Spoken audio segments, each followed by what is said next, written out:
Well, I would say this episode was a little bit on the dark side. How you get so big getting food of this kind? Hello, it's so exciting. After all these weeks, we finally got another episode of Star Wars Resistance. This will be a spoiler review of episode 4, The High Tower. So if you haven't watched it yet, or you haven't really caught up on the series, I highly recommend you do so before watching this review.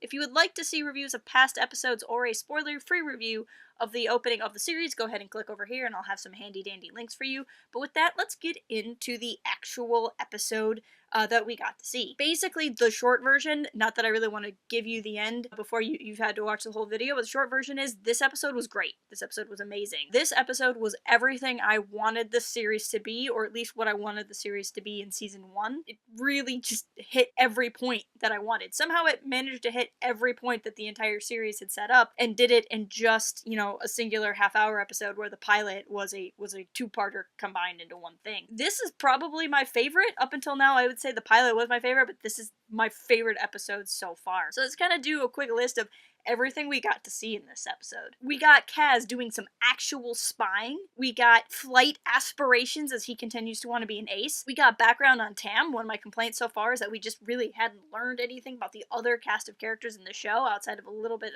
from Yeager. So I was really happy to learn some about that. It was great because we're again seeing that all these different characters kind of have multiple layers to them. Hype is played up as this super egotistical, awesome pilot, but he also has a heart. Niku was running around doing Niku things with radios, which was pretty amazing. There was action. We saw the First Order. There was Colossus betting culture. I mean, really just anything and everything I wanted that I had seen in pieces from the last 3 episodes, they somehow shoved all into this one episode and managed to do it in a way that was fun and didn't feel crowded at all. In fact, it felt like a really natural way for the show to go. What I really like here is that the teaser had kind of set up as to whether or not Daddy Doza was going to be the First Order mole, and really he isn't. I mean, he's working with the First Order, sort of, because the First Order shows up and has guns, so he's working with them, but that's not really the same as, being involved, And it's kind of showing you how the First Order wants to have a presence on the station, wants to be involved in the station in some way, which I'm very interested to know why exactly. I mean, obviously there's a lot going on in the Colossus, maybe it's a good trade point, but I'm very curious to know why exactly they want this station, and hopefully we see more of that going forward.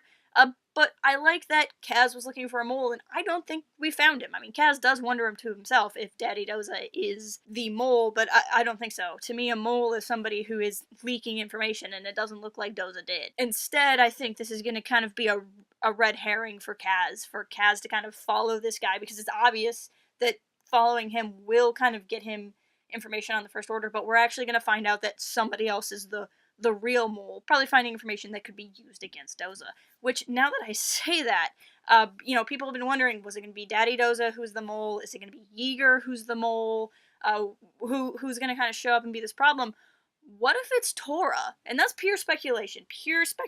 But if the First Order wanted to get to Daddy Doza, then Daughter Doza is absolutely the way to go for that. Now, I don't really think she has any motivation to do it, but I do think she's the least obvious of the aces. We already know that Hype apparently has some beef with the First Order that he doesn't want to talk about. We have one guy who's an ex-Imperial, that's just too obvious. Freya seems like she's already kind of okay with the First Order, and that she's willing to go on the kind of escort missions that involve the First Order. I don't know really what her affiliations are, but, the kind of cold, stoic woman doesn't really seem that out of the blue. I think Tora's the one that it would hurt if it was her. That's kind of where my speculation has gone at this point, but it's 100% speculation, just based off of basically out of which one would make me cry the most. I'm assuming that they're going to pick which one would make me cry the most. Speaking of Tora, I really liked the scene between her and Kaz when Kaz accidentally stumbles across her room. I really like that she thinks Kaz is there because he took any of her niceness as advances, and I just think that's kind of funny.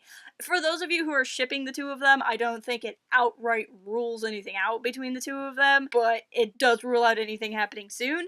But I do think that was pretty funny. And in a lot of ways could rule out something between the two of them, because I think that was her nicely going, yeah, no, this is weird, and I'm just gonna nicely tell you it's weird. But then she also lets him go, so that's kind of interesting too. And that gets into a really cool action sequence that I really like. As much as I've been loving the flight sequences, and I truly hope we get more, it was kind of nice to see an on-foot odd chase that felt like a really bad level out of like a Jedi Knight game or like a Deus Ex series game, something like that, where he's just kind of like hobbling along the side of the buildings.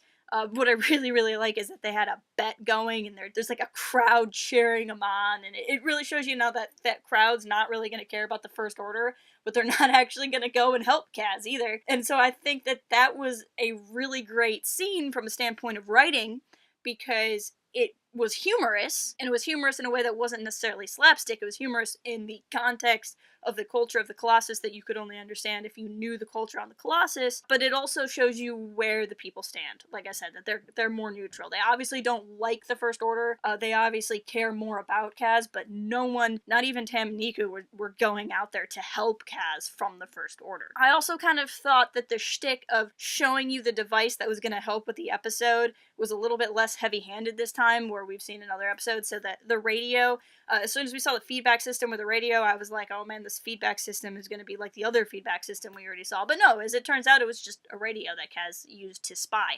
Of course, the feedback is kind of what outs him, but it felt more natural that this was a thing in the episode that would have been there anyway, and not a thing they wrote so there could be plot. All the pieces are still there, but they're feeling more natural, and they're feeling less like, oh, here's where plot device goes. Which I didn't think the show was particularly bad about in the last 3 episodes, but it was noticeable. But that's forgivable because it's a show and it's first season and it's still trying to find its legs. And frankly, if you've never tried to write a cohesive 3-act story that fits in 22 minutes, I don't know if you really can understand just how hard it is without using building blocks. So the show isn't doing anything that I'm upset with, but I'm excited because I'm already seeing growth in the story structure and in the writing as the show has gone forward. I probably didn't say everything that I liked about this episode because I just spent the whole episode really, really liking everything that was going on. So if every episode from here on out kind of follows this type of pattern and shows this kind of story structure and all of that, I'm going to be really happy as we move forward. I already said at the beginning, this is my favorite so far. Let me know what you think of this episode in the comments. I really want to know what you guys think, if you think the show's growing as we go. If you're not already, please follow us at Port Haven Forums on Twitter and visit port-haven.com for even more. And until next time, keep it real and fly casual. Cooking candy, Bob!